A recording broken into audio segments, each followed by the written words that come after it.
Hello guys, welcome to this series of onboarding videos. In this videos, we are discussing about fundamental CrawlQ copywriting framework. In the previous video, we discussed about what is mass desire and where it comes from. In this video, we are focusing on how to channel that mass desire onto your particular product. So the first step is to choose the most powerful desire that can possibly apply it to your product. Mass desire has three dimensions. Dimension 1, urgency, intensity, and degree of demand to be satisfied. Dimension 2, starving power, the degree of repetition and the inability to become satiated. And the dimension 3 is itself the number of people who share this desire in common. So the scope. So this is important, right? These three dimensions, if you look in a three-dimensional plane, then this is how you can visualize the mass desire. And next question that you might be asking is how to acknowledge that desire in your product copy. So basically you are exploiting it, you are reinforcing it, and or the offer, you offer the means to satisfy it in your product copy in a single statement, and that is your headline of your landing page or your ad or your copy. So here we are really trying to understand the connection between the headline, mass desire, your prospect, and your product. The headline is the bridge between your prospect and your product. It touches upon the prospect at the point of awareness that he has arrived at today. If he is aware of your product and realize that it can satisfy his desire, your headline start with your product. I repeat, if he is aware of your product and realizes that it can satisfy his desire, your headline starts with your product. If he is not aware of your product, but only of the desire itself, your headline starts with the desire. And if he is not yet aware of what he really seeks, but is concerned only with the general problem, your headline starts with the problem and crystallizes into a specific need. Right? This is from Eugene Schwartz. This is like real stuff from Eugene Schwartz. And you need to really understand here the three things, right? The stages of awareness about your prospect and his own sort of journey into the problem solution statement. So if your first headline holds your prospect, he will read the second. It's important, right? The stage of awareness of the prospect is really important in the headline. So if your first headline holds your prospect, he will read the second. If the second holds him, he will read the third.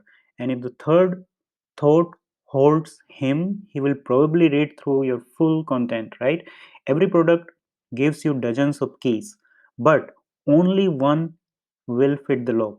Your job is to find the one dominant performance excuses every drop of power out of it in your content, in your copy, and then convince your reader that the performance and that satisfaction can only come from your product. So this is the key. Okay, so let's touch the next topic. In the next topic, we are going to discuss the three main questions that you can ask before creating content for your product. So guys, these three questions are really in relation to your prospect, right?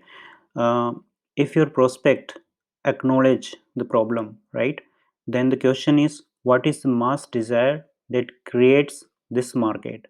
If your prospect is aware about your product, right, then the question will be, how much do these people know today about the way your product satisfies this desire?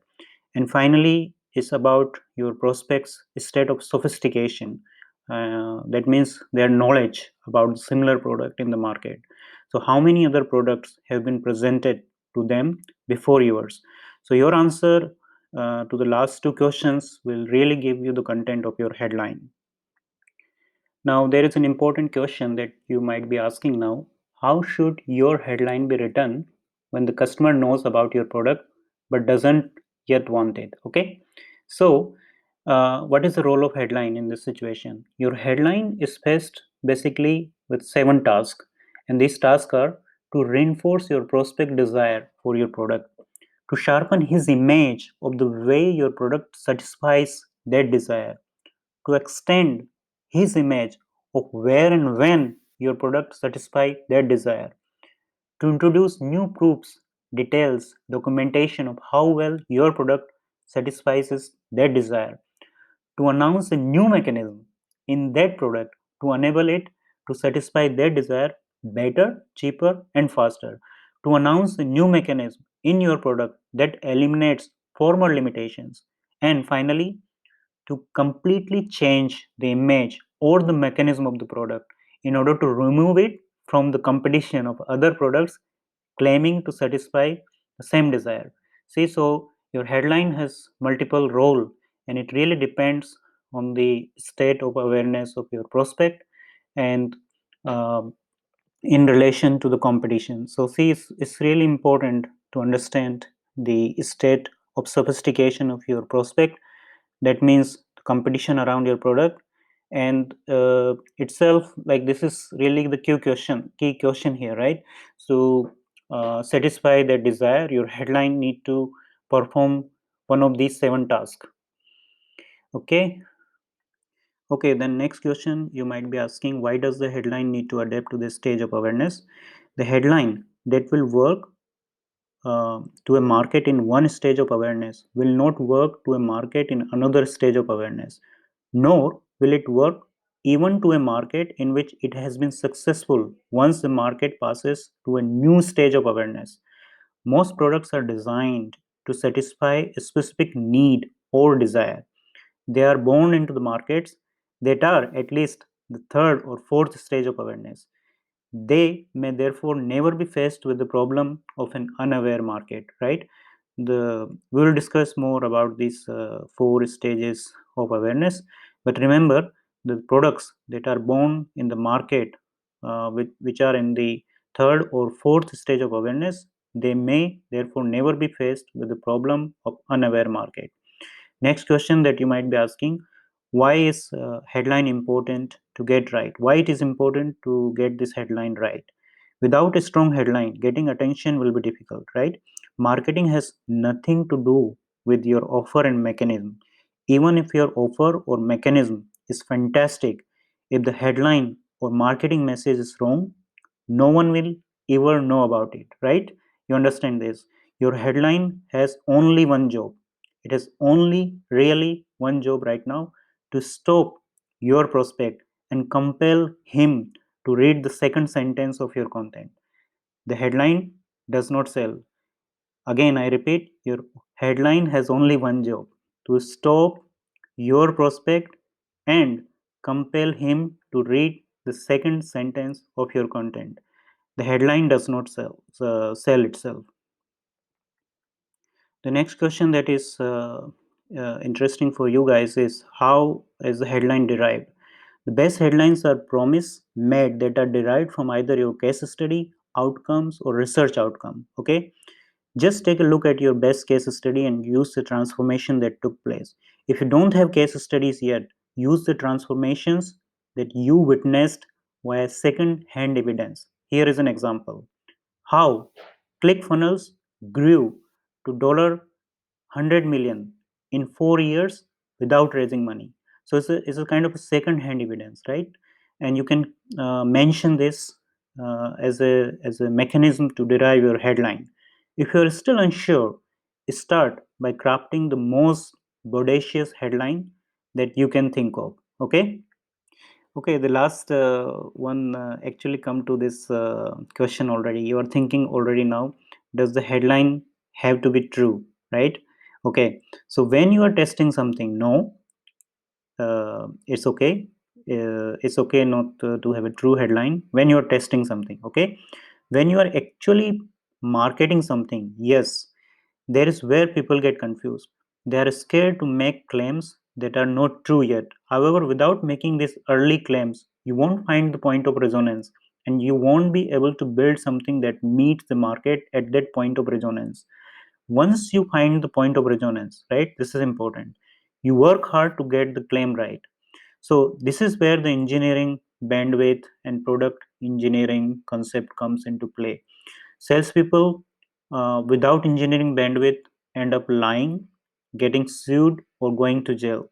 Engineers like you who don't know how or are too scared to make claim end up building product that no one wants. So this is really important for product design engineers in situation like me or you. If you don't know how to make this claim, and then if you are too scared to make that claim, you might end up not testing it well, and you might end up building a product that no one wants, right? Excuse me. The solution is to have the salesmanship skills and courage to make the claim, then the engineering bandwidth to make the claim true. This is really from the perspective of product design engineers.